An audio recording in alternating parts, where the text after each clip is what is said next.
కూడా వందనాలండి. అందరూ బాగున్నారు కదా? వాక్యంలోకి వెళ్దాం. ద్వితీయోపదేశకాండము 28వ అధ్యాయము. ద్వితీయోపదేశకాండము 28వ అధ్యాయము 14వ వచనం చదువు. అన్యుల దేవతలను అనుసరింపకయు వాటిని పూజింపకయు నున్న ఎడల నీవు అనుసరించి నడుచుకొనవలెనని నేడు నేను నీకు ఆజ్ఞాపించుచున్న నీ దేవుడైన యెహోవా ఆజ్ఞలను విని వాటిని అనుసరించి గైకొనిన ఎడల యెహోవా నిన్ను తలగా నియమించును గాని తోకగా నియమింపడు. నీవు పైవాడవుగా ఉందువు గాని క్రిందవాడవుగా ఉండవు. చిన్ని ప్రార్థన చేసుకుందాం. మహాగణుడా, పరిశుద్ధుడా, ప్రేమ కలిగిన తండ్రి, దయ కలిగిన మా దేవ, నీ పరిశుద్ధమైన నామానికి వందనాలు చెల్లించుకుంటున్నాను తండ్రి. ఇక్కడ నిలబడి నేను అలుపురాలను అయోగ్యాలను ఎందుకు పనికిరాని ఇక్కడ నిలబెట్టిన దేవ నీకు వందనాలు. నా శరీర ప్రాణాత్మ నీ చేతులుగా అప్పగిస్తున్నాను ప్రభువా. మాట్లాడేది నేను కాదు నాయన, మీరే నా ముఖాంతరం సూటిగా తేటగా మీరే మాట్లాడమని, మీరే నీ ఆత్మ సహాయమును ధైర్యమును నాకు దయచేయమని యేసు పరిశుద్ధ నామ వేడుకని ప్రార్థిస్తూ ఉన్నాను పరమ తండ్రి. ఆమేన్. ఈ వాక్యంలో దేవుడు మనకు ఒక వాగ్దానం ఇస్తున్నాడండి. ఆ వాగ్దానం ఏంటంటే, యెహోవా నిన్ను తలగా నియమించును గాని తోకగా నియమింపడు. నీవు పైవాడవుగా ఉందువు గాని క్రింది వాడవుగా ఉండవు. ఈ వాక్యాన్ని, ఈ వాగ్దానాన్ని దేవుడు మనందరి పక్షాన నెరవేర్చును గాక. ఆమేన్. దేవుడు ఇక్కడ ఒక చక్కని వాగ్దానాన్ని మనకి ఇచ్చాడు కదండి. ఏమంటున్నాడంటే, నిన్ను తలగా నియమిస్తానే కానీ తోకగా నియమించను, నిన్ను పైవాడుగానే ఉంచుతాను కానీ కిందవాడిగా ఉంచను అని దేవుని వాగ్దానం ఇస్తున్నాడు. అయితే ఆ వాగ్దానం మన జీవితాల్లో నెరవేరాలంటే పైన మనకు ఒక కండిషన్ చెప్పాడు ఆయన. ఏంటంటే, నీ దేవుడైన యెహోవా ఆజ్ఞలను విని వాటిని అనుసరించి గైకొనిన ఎడల యెహోవా అంట మనల్ని తలగా ఉంచుతాడు కానీ కిందగా ఉంచడు, పైవాడుగా ఉంచుతాడు కానీ కిందివాడిగా ఉంచడు అని దేవుని వాగ్దానం. దేవుడు మన పట్ల వాగ్దానాన్ని ఇస్తున్నాడు. అంటే మనకిచ్చే ప్రతి వాగ్దానము కూడా మన జీవితాల్లో నెరవేర్పు దయచేయాలంటే దేవుడు మనం ఆయన ఆజ్ఞలను అనుసరించాలి. ఆయన ఆజ్ఞలను మనం ఏం చేయాలి? పాటించాలి. ఈ సంవత్సరం నాకు ఈ కొత్త వాగ్దానం వచ్చేసింది కదా, ఇంక ఈ వాగ్దానం నా జీవితంలో నెరవేరిపోద్దులే అంటే మనం ఎలా బ్రతికేసినా, ఎలా తిరిగేసినా, దేవునికి ఇష్టం లేని బ్రతికినా మన జీవితంలో వాగ్దానం అయితే నెరవేర్పు జరగదు. ఎప్పుడైతే మనం దేవునికి ఇష్టంగా బ్రతుకుతామో, ఆయన ఆజ్ఞానుసారంగా మనం నడుచుకుంటామో, అప్పుడే మనకిచ్చిన వాగ్దానాన్ని దేవుడు మన పట్ల నెరవేర్పు దయచేస్తాడు. అంతేగాని వాగ్దానం తీసేసుకుని మన ఇష్టానుసారంగా మనం బ్రతికేసి, అయ్యో నాకు ఈ వాగ్దానం ఈ సంవత్సరం అసలు నెరవేరలేదేంటి ఏంటని మన దేవుని వైపు దేవుని నిందించేవారుగా ఉంటాం. కానీ ఆ వాగ్దానం మన జీవితంలో ఎందుకు నెరవేరలేదు? మనలోనే ఏదో లోపం ఉంటుంది అని ఎవరు కొద్ది గొప్ప మంది ఆలోచిస్తారు. కానీ కొంతమంది దేవుడే ఏమో ఈ వాగ్దానం ఎందుకు ఇచ్చాడు కానీ మా జీవితంలో నెరవేర్పు జరగలేదు, అంతే వాగ్దానాలు అంతే, ఏమి జరగవు, ఏమి చెందవు అని ఎవరికి వారు దేవుణ్ణి దూషించేవారుగా నిందించేవారుగా ఉంటారు. కానీ దేవుడు పైన కండిషన్ మనకు చెప్తున్నాడు. ఏంటంటే, నా ఆజ్ఞలను అనుసరించి వాటిని గైకొనాలి. గైకొంటే అప్పుడు దేవుడు మనకిచ్చిన వాగ్దానం మన జీవితంలో నెరవేరుతుంది. ఆ వాగ్దానం నెరవేరలేదంటే దేవుని యొక్క ఆజ్ఞలను అనుసరించట్లేదేమో. దేవుడు నీకంటూ ఒక పని ఇచ్చినప్పుడు, నీకంటూ ఒక మాట చెప్పినప్పుడు ఆ మాట చెప్పున నువ్వు నడవడం లేదేమో, ఆ మాట చెప్పున నువ్వు అనుసరించట్లేదేమో అని ఎప్పుడైనా ఆలోచించుకున్నావా? ఈ వాగ్దానం నెరవేరలేదు, అంతే, దేవుడు వాగ్దానాలు ఇవి నెరవేరవంతే, ఏదో ఇస్తున్నారు కాబట్టి తీసుకుంటున్నాం కాబట్టి అన్నట్టు ఉంటున్నావు. కానీ ఆ వాగ్దానం తీసుకున్న తర్వాత ఆ వాగ్దానం తగ్గట్టు నువ్వు బ్రతకాలి. ఆ వాగ్దానం నా జీవితంలో నెరవేర్పు దయచేయమని ప్రతిదినము ఆ వాగ్దానం ఎత్తిపట్టి ప్రార్థన చేయాలి. ఆయన ఆజ్ఞలను గైకొనాలి, అనుసరించాలి. అప్పుడు ఆ వాగ్దానం నీ పట్ల దేవుడు నెరవేర్పు దయచేస్తాడు. ఈరోజు చాలామంది వినుమట్టుకు వింటున్నారు కానీ వాటిని ఆచరణలో పెట్టడం లేదు. ఇక్కడ ఏమనుందంటే వాక్యం, నీ దేవుడైన యెహోవా ఆజ్ఞలను విని వాటిని అనుసరించి గైకొని ఎడల. వాటిని ఏం చేయాలంటే ఆజ్ఞలను వినాలి, విని ఏం చేయాలి? వాటిని అనుసరించి గైకొనాలంట. ఈరోజు చాలామంది విని విడిచిపెట్టేసేవారుగా ఉన్నారు కానీ వాటిని విని అనుసరణలో పెట్టేవాళ్ళు ఎవరు లేరు, బహు తక్కువ మంది ఉంటారు. ప్రార్థన ఖచ్చితంగా రావాలి, ఆదివారం ఖచ్చితంగా రావాలి, ప్రార్థన చేసుకోవాలి, వాక్యం చదువుకోవాలి, దేవుడు మనకంటూ కొన్ని ఆజ్ఞలు ఇచ్చాడు, అవన్నీ పాటించాలి. కానీ ఆ రీతిగా మనం ఎవరము ఉండటం లేదు. ఉన్నప్పుడు మరి నీకు ఇచ్చిన వాగ్దానము నీ జీవితంలో ఎలాగ నెరవేరుతుంది? వస్తున్నావు సన్నిధికి, ప్రార్థనకు వస్తున్నావు, మందిరానికి వస్తున్నావు, దైవజనం చెప్తున్నావు, వాక్యం వింటున్నావు. కాసేపు ఆ మందిరంలో ఉన్నంతసేపు ఆ వాక్యానుసారంగా నేను బ్రతకాలి, జీవించాలి అనుకుంటున్నావు. కానీ బయటకు వెళ్ళిపోయాక మళ్ళీ యథావిధిగా లోకంలోకి వెళ్ళిపోతున్నావు. వింటున్న వాక్యం, ఆ వాక్యాన్ని విన్న దాని ప్రకారం నువ్వేం చేయట్లేదంటే నడుచుకోవట్లేదు.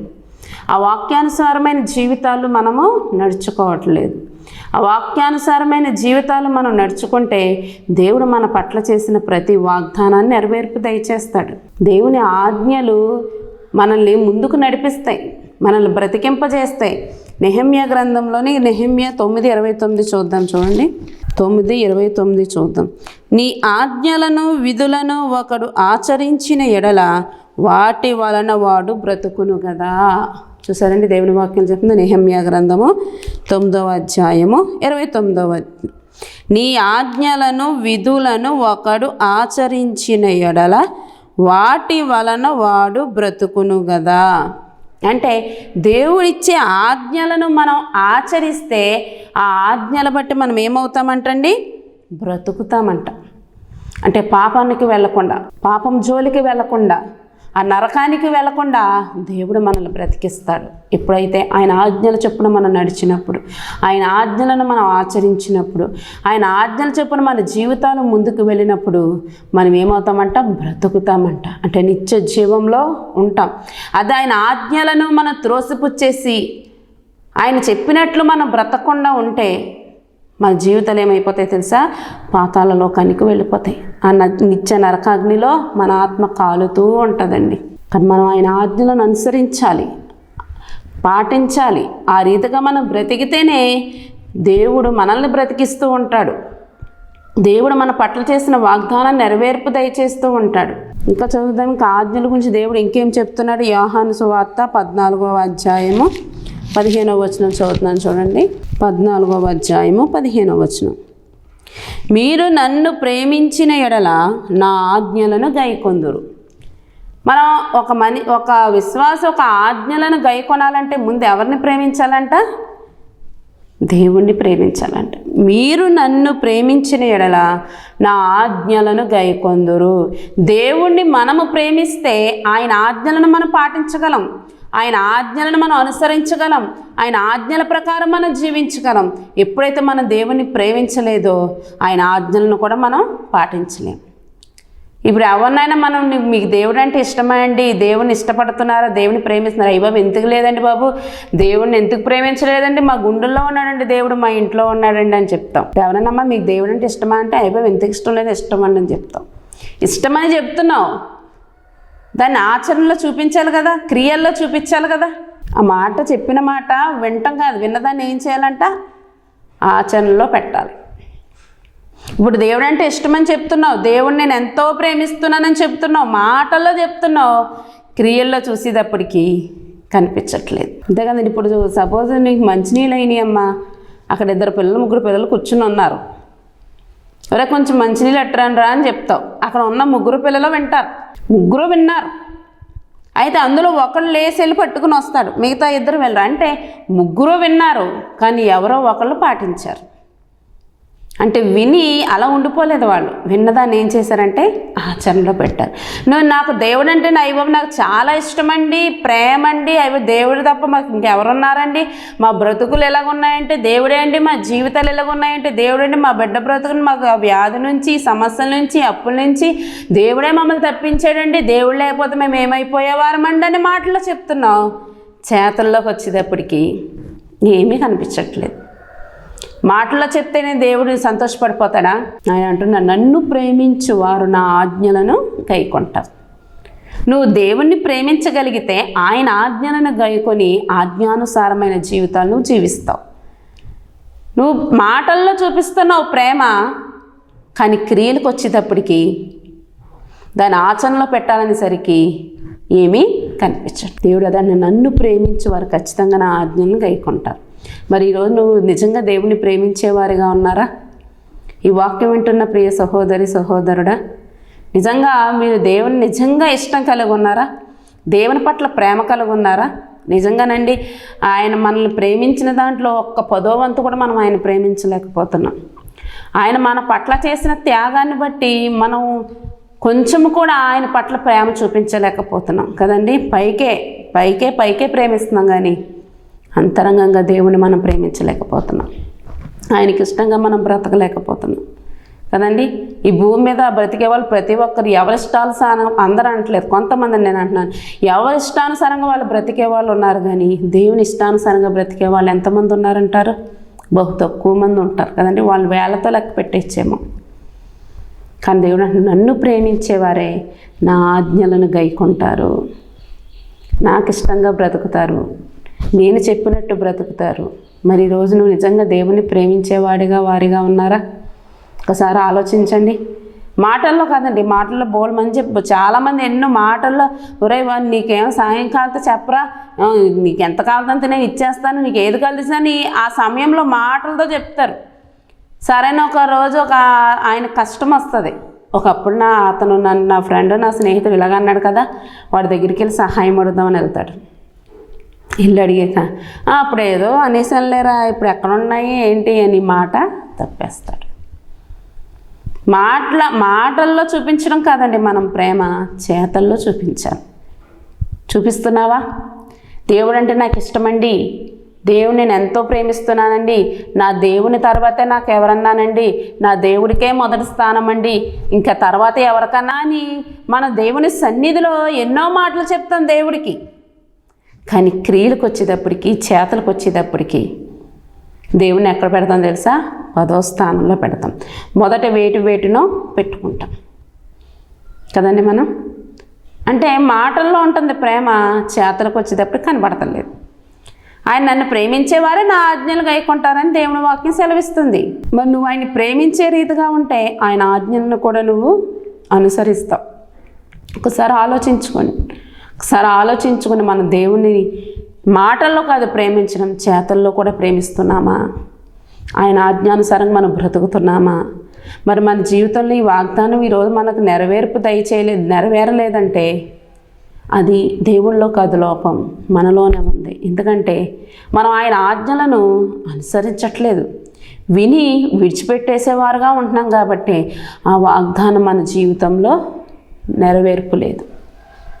అదే దేవునికి ఇష్టంగా మనం బ్రతికి, దేవునికి మొదటి స్థానం ఇచ్చి, దేవుణ్ణి ప్రేమించి, ఆయన ఆజ్ఞలను మనం అనుసరించి ఆ రీతిగా నడిస్తేనే కదా ఆ వాగ్దానం మన జీవితంలో నెరవేరుతుంది అని ఒక్కసారి ఆలోచించుకుని, ఇప్పుడు కన్నా మాటల్లో దేవుని ప్రేమించి ఉన్నావేమో, ఇప్పుడైనా సరే చేతల్లో చూపించు. దేవుడు ఖచ్చితంగా నీకు ఈ సంవత్సరం ఇచ్చిన వాగ్దానాన్ని నీ పట్ల ఖచ్చితంగా దేవుడు నెరవేర్పు దయచేస్తాడు. అలాగే మళ్ళీ ఇంకో వచనం చదువుకుందాం. కీర్తనల గ్రంథము 119వ అధ్యాయము 127వ వచనం చదువుతున్నాను చూడండి. బంగారు కంటెను అపరంజి కంటెను నీ ఆజ్ఞలు నాకు ప్రియముగానున్నవి. దావీదు భక్తుడు చూసాడా ఏమంటున్నాడు?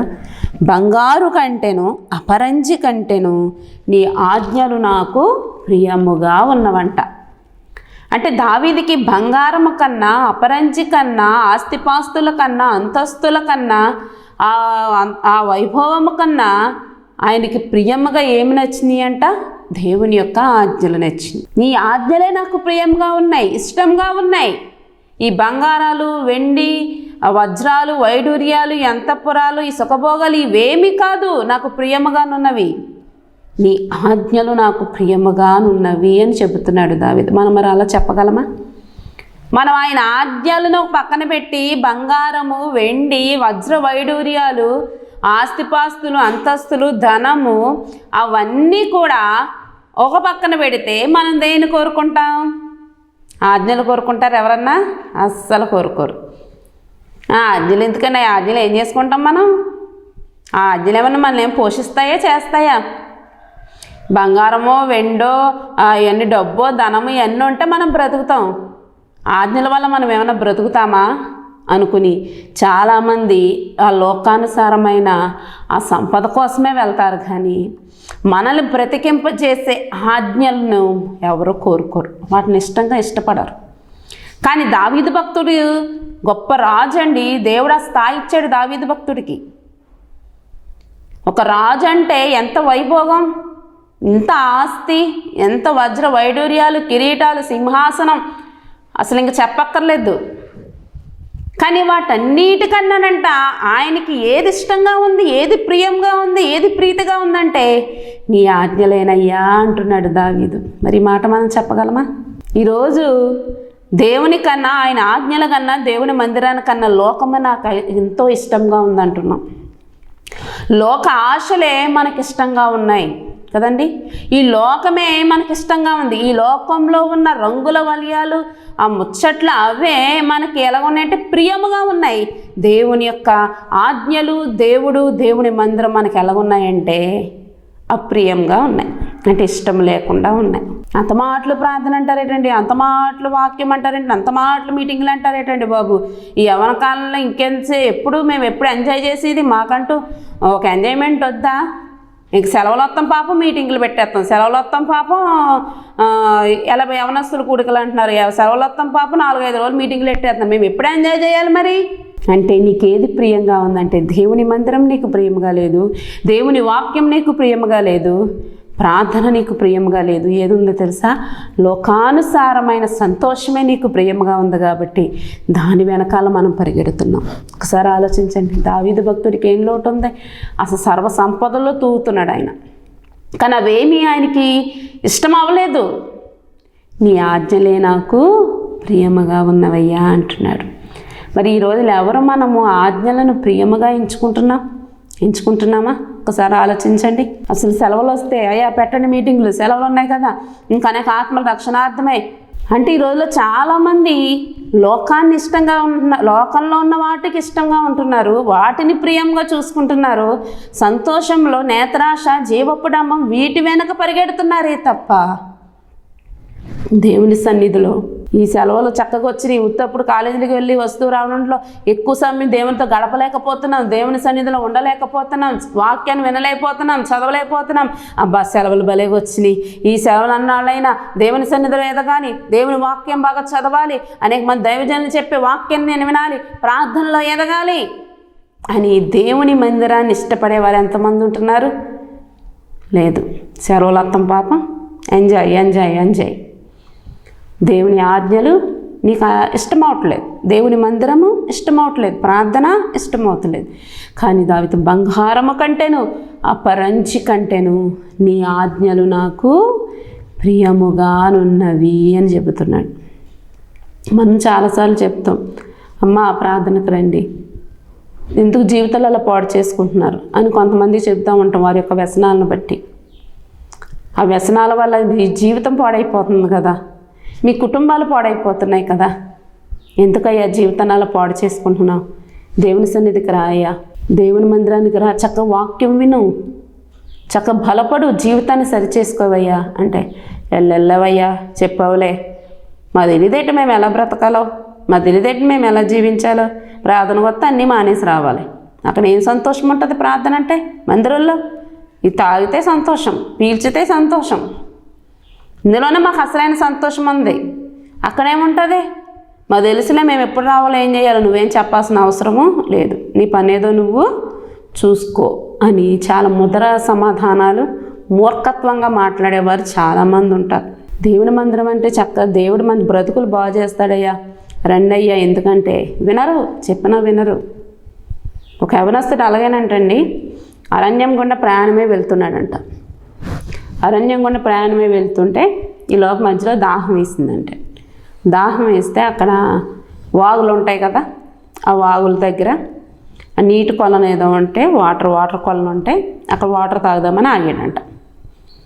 సరే తన దగ్గర ఉన్న ఆయుధాలు గట్ట పక్కన పెట్టుకుని వాటర్ తాగుదామనేటప్పటికీ అక్కడ తేనెటీగలు తిరుగుతున్నాయంట. తేనెటీగలు తిరుగుతున్నాయి కదా, ఎక్కడో తేనె పట్టు ఉంటుంది అని పైకి చూసేటప్పటికి ఒక చెట్టుకి చివరన ఒక పెద్ద తేనెపట్టు పట్టుందంట. పట్టుంటే అబ్బా తేనెపట్టు భలే పట్టింది, దాన్ని ఎలాగైనా నేను తీసుకుని తిని తాగాలి అని అనుకుని ఆ చెట్టు చివర ఎక్కడ ఉందో చూసుకుని ఆ చెట్టు అంటే ఎక్కి ముందు దాన్ని తేనెటీగలన్నీ కొట్టాలి కదా, ఒక పెద్ద కర్రకే కట్టి పొగ పెట్టారంట. పొగ పెట్టగానే తేనెటీగలన్నీ వెళ్ళిపోయాక అప్పుడు చెట్టు ఎక్కి ఆ తేనె పట్టు తీసుకుని సగం బ్యాగులో పెట్టుకుని సగం ఏం చేశానంటే దాని మీద కూర్చొని తింటా ఉన్నాడంట. ఈలోపు అదే మార్గం గుండా ఒక పెద్ద ఆయన వచ్చాడంట.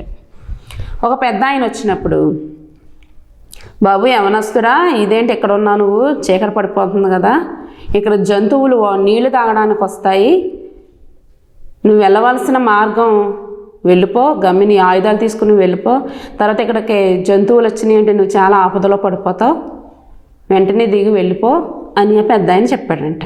ఆయన మంచి గురించే కదా చెప్పాడు. ఆయన అనుకున్నాడంట, నా తేనె పట్టు కోసం నేను ఇంత కష్టపడి పైకి ఎక్కి ఎంత కొట్టుకుంది, ఇప్పుడు ఆ తేనె పట్టు తను తీసేసుకుందామని నాకు ఎలా చెప్తున్నాడేమో. మాకు తెలిసిలేండి, నేను వెళ్తానులేండి, మీరు వెళ్ళండి అని చెప్పాడంట.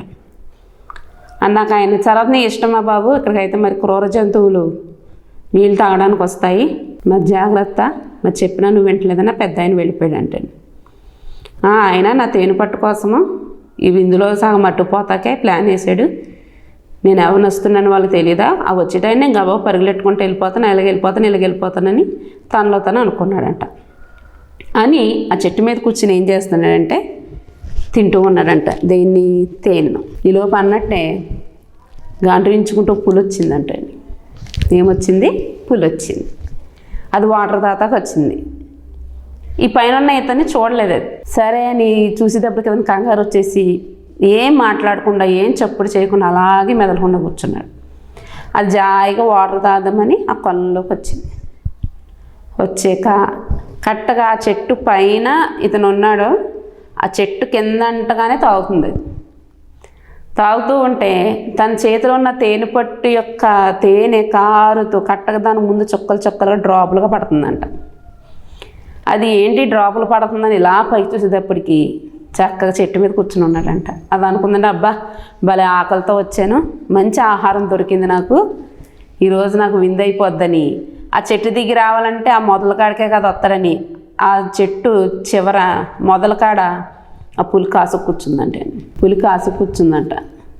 ఎలాగైనా ఇటే దిగి రావాలి, రాగానే నాకు చక్కగా ఆహారం అయిపోతాడు అనుకుని అలా కూర్చుని ఉంటాయి. ఆ పైన అవనస్తుడు అనుకుంటున్నాడంట, ఉండి ఎంతసేపు ఉంటావో నువ్వు, నేను కిందకి దిగను కదా, ఈ తేనె పట్టు తినేదాకా నేను ఇక్కడే ఉంటాను, నువ్వు అలాగే ఉండు, ఇలాగే ఉంటాను, ఇది తినేసాక నాకు ఈతొచ్చు, నేను నీళ్ళలోకి దూకేసి ఈదుకుంటా వెళ్ళిపోయి నా ఆయుధాలు తీసుకుని నేను వెళ్ళిపోతాను, నువ్వు ఇందులో దిగి ఈత కొట్టలేవు కదా అని విర్రవీగాడంట ఆ యవనస్తుడు.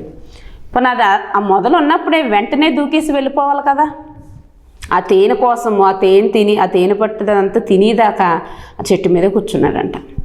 కూర్చుని తినేసాక తీర దూకేద్దామనేటప్పటికి నీటిలోకి మొసలు వచ్చేసిందంట. ఏమొచ్చేసింది? మొసలు వచ్చేసింది. అది నోరు తెరిచి కూర్చుందంట. ఎప్పుడు దూకుతాడో, ఎప్పుడు లటక్కన పట్టేసుకుందామా అని చూస్తున్నాడంట. అది వచ్చిన వెంటనే దూకి వెళ్ళిపోతే ప్రాణాలు దగ్గును. ఆ తేనె పట్టు కోసము దాన్ని తినేదాకా ఏ బ్యాగ్లో పెట్టేసుకుని దాన్ని దాటుకుని వెళ్ళిపోయి తినకూడదా? అది దాన్ని తినేదాకా నేను ఎక్కడ కూర్చుంటాను, నేను కూర్చుని తినేసాక దూకుదాం అనుకుని వెళ్ళేటప్పటికి ముసలి ఆల్రెడీ వచ్చేసి ఉంది. అది అనుకుంటుంది, మీరు ఎంతసేపు ఉంటారో ఉండండి, నేను చెట్టు మీద కొమ్మలు కట్టి ఇరుసుకుని పడుకుంటాకే నేను ఏర్పాటు చేసుకుంటాను, ఈ నైట్ ఎక్కడ ఉండిపోయి తెల్లారికి వెళ్తాను, మీరు ఎప్పటి వరకు ఉంటారో అలాగే ఉండండి అనుకునంట చెట్టు కొమ్మలు ఇరుస్తున్నాడంట. చెట్టు కొమ్మలు పడుకుంటాకి ఏర్పాటు చేసుకుంటాకి ఇరుస్తూ ఉంటే లోపు ఆ చెట్టు మీద పక్షి గూడు ఉంటే అందులో గుడ్లు ఉంటే ఆ గుడ్లు తింటాక ఒక తాచుపాము వచ్చిందంట ఆ చెట్టు మీదకి. ఇతను ఆ కొమ్మలు ఇరుస్తూ ఉంటే ఆ పాము అనుకుందంట, అది నన్ను కొట్టడానికే, నన్ను కొట్టి చంపేస్తాడేమో అని వెంటనే వెళ్ళి అతని ముఖం మీద పడపడమంటూ ఒక 10 కోట్ల దాకా వేసేసిందంట.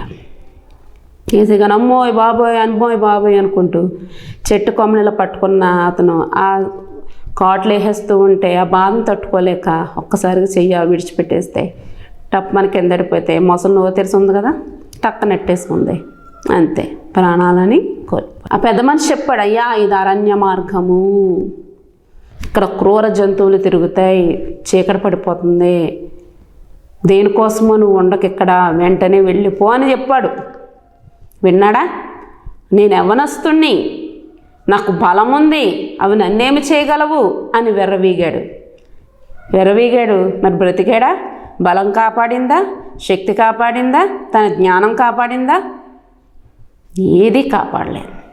ఆఖరికి చచ్చిపోయాడు. ఏ పోట్లుగా పొట్లు పీక్కుని తినేసి. ఈరోజు చాలామందికి కూడా అదే చెప్తున్నాం, అయ్యా మారండి. ఇది ఈ లోకం అంతా పాపంతో నిండిపోయింది. లోకంలో అంతా పాపమే. ఈ పాపం జోలికి వెళ్ళకండి, మీ జీవితాలు నాశనం అయిపోతాయి. ఆ పాప ఊబిలోంచి బయటికి రండి, దేవుని యొద్దకు రండి, దేవుని సన్నిధికి రండి, దేవుని తట్టు తిరగండి, మీ జీవితాలు బాగుంటాయి అని చెబుతుంటే ఈరోజు కూడా చాలామంది మూర్ఖత్వంతో ఆ పాపం అంటే ఎలా ఉంటుందంటే తేనెలాగా మధురంగా ఉంటుందట పాపం. అందుకే ఆ పాపం అయినా ఆ తేనెను జుడుకోవడానికే వెళ్తున్నారే తప్ప, అయ్యో ఈ పాపంలో అనేకమైన మృగాల చేతుల్లో మేము పడిపోతున్నాం, అనేకమైన పాపపు అలవాటు చేతుల్లో మేము పడిపోతున్నాం, మా జీవితాలు ఏమైపోతాయో, నాశనం అయిపోతాయేమో, మా వల్ల మా కుటుంబాలు పాడైపోతాయేమో అని ఆలోచించేవారు ఎవరున్నారండి ఈ రోజుల్లో? మంచి చెప్తే వినేవారు ఎవరు లేరండి ఈ రోజుల్లో. చెడ్డ మాటలు అయితే చక్కగా వింటారు, కానీ మంచి చెప్తే వారు కోపాలు వచ్చేస్తాయి. మా తెలీదా? మేమేమైనా చిన్నపిల్లలమా? మా వయసు వచ్చింది, ఎలా బ్రతకాలో ఏం చేయాలో మాకు అన్నీ తెలుసు, మీరు చెప్పాల్సిన అవసరము లేదు, మీ పని ఏదో మీరు చూసుకోండి అని ఎదురు సమాధానం చెప్పి తర్వాత వారి జీవితాన్ని పాడు చేసేసుకుంటున్నారు, వారి బ్రతుకులను పాడు చేసేసుకుంటున్నారండి. ఇదిగో ఈ వాక్యం వింటున్న మీతో మాట్లాడుతున్నాను. దేవుడు సూటిగా మాట్లాడుతున్నాడు మీతోనే. దేవుని మందిరాన్ని ప్రేమించండి, దేవుణ్ణి ప్రేమించండి, ఆయన ఆజ్ఞలను ప్రేమించండి. ఆ ఆజ్ఞానుసారంగా మీరు ఏం చేయాలి? బ్రతకాలి, జీవించాలి. అప్పుడు దేవుడు మీ పట్ల చేసిన వాగ్దానాన్ని మీ జీవితంలో దేవుడు నెరవేర్పు దయచేస్తాడు. అట్టి కృపదేవాతి దేవుడు మనందరికీ దయచేయునుగాక. ఆమేన్. ప్రార్థన చేసుకుందాం. మహాగణుడ, పరిశుద్ధుడ, ప్రేమ కలిగిన తండ్రి, నీకు వందనాలు. ఇక్కడ నిలబడిన నలుపురాలను అయోగ్యరాన్ని ఎందుకు పనికిరాని నాయన, ఆ రీతిగా నిలబెట్టిన తండ్రి నీకు వందనాలు. ఇప్పటి వరకు చక్కని వాక్యాన్ని బోధించిన దేవా నీకు వందనాలు. ఎంతమంది బిడ్డలు వాక్యాన్ని విన్నారో వారి హృదయాల్లో నాయన భద్రపరిచి ఫలింపు దయచేసి వాక్యానుసారమైన జీవితాలు ప్రతి ఒక్క బిడ్డ జీవించి, అయ్యా నీవిచ్చే ఆజ్ఞలు ప్రతి బిడ్డ కూడా నాయన ఆజ్ఞానుసారంగా జీవించి వారి జీవితాల్లో చేసిన ప్రతి వాగ్దానాన్ని మీరే నెరవేర్పు దయచేయమని నీ కృపతో నింపమని యేసు పరిశుద్ధ నామమున వేడుకొని ప్రార్థిస్తున్నాను పరమ తండ్రి. ఆమేన్. Praise the lord.